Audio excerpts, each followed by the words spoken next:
Hi, welcome to 30 Day Booty. It's day 2 of our March 2023 event, and we're gonna do all body weight stuff this month. So I've got 5 different exercises for you today, some of them standing, some of them on the ground. So have a mat handy, and let's get started. So we're gonna get started with just some body weight squats just to get ourselves warmed up. You can take your feet out comfortably wide. Hands can come back behind your head, on your waist, or out in front of you. Belly is tight and your posture is long and strong, and we're just gonna reach down for a squat and then back up.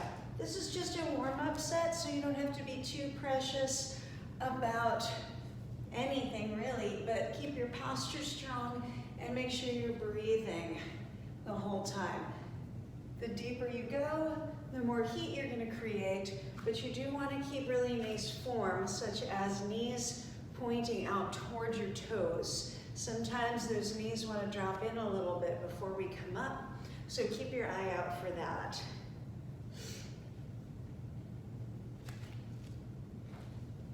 As you're reaching down and back with your back side, you want to reach up and out with your chest, keeping your posture long and strong, regardless of whatever arm position you've chosen.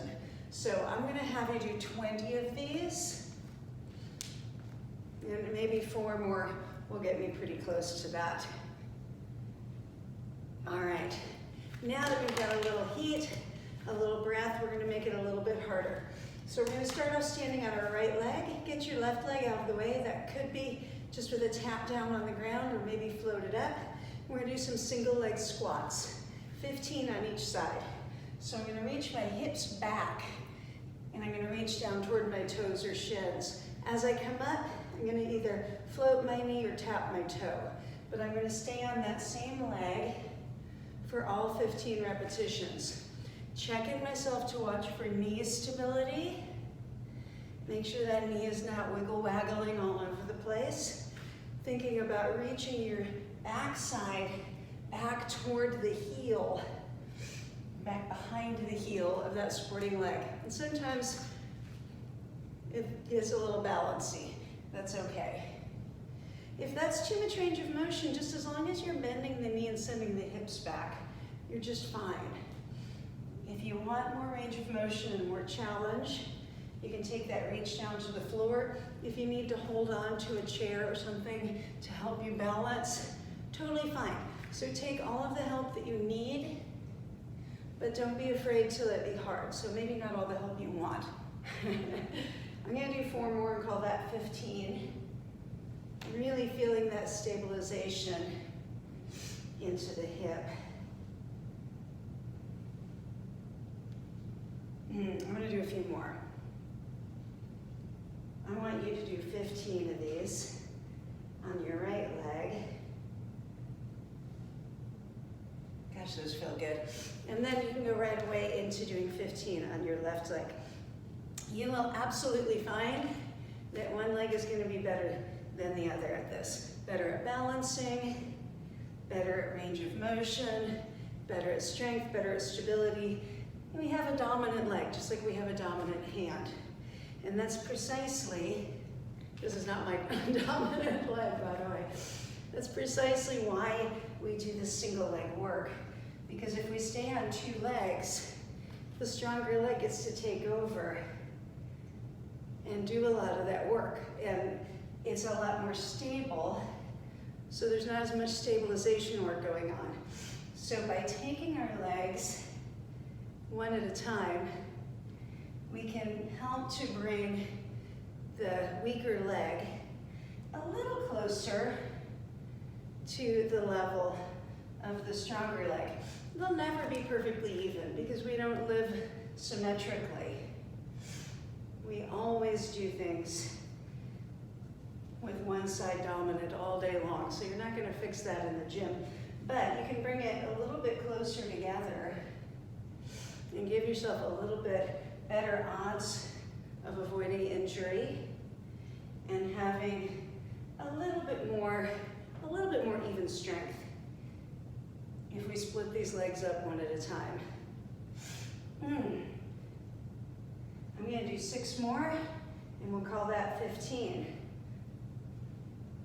Don't rush these, because that balance that you're fighting for when you go slow, it's a valuable part of the work. I'm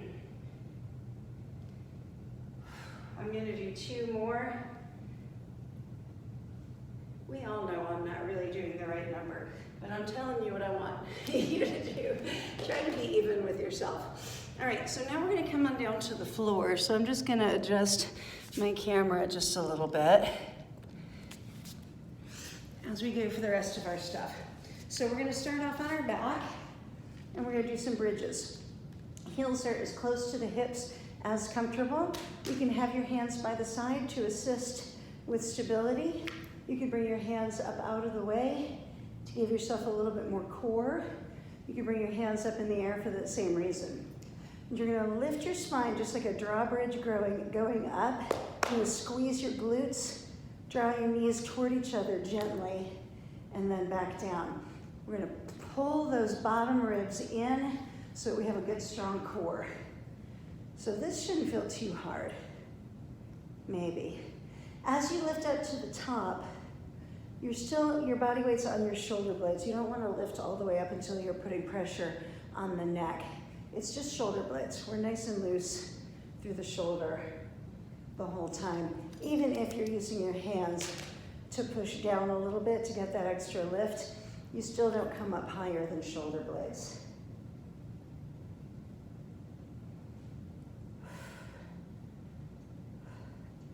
And let's do 20 of these. Those feel pretty good. Everybody likes these, right? I'm gonna do 3 more. And then coming out, you can do something that feels comfortable to relax. Maybe do some windshield wipers. Maybe a little open and close, whatever you like. Now, we're gonna do the same thing, but we're gonna do it one leg at a time. So I'm got a lot of weight on that right heel. Left foot's going up toward the ceiling. This will be easier. A little harder, a little harder. And I'm gonna try to make a footprint on the ceiling with that floating leg.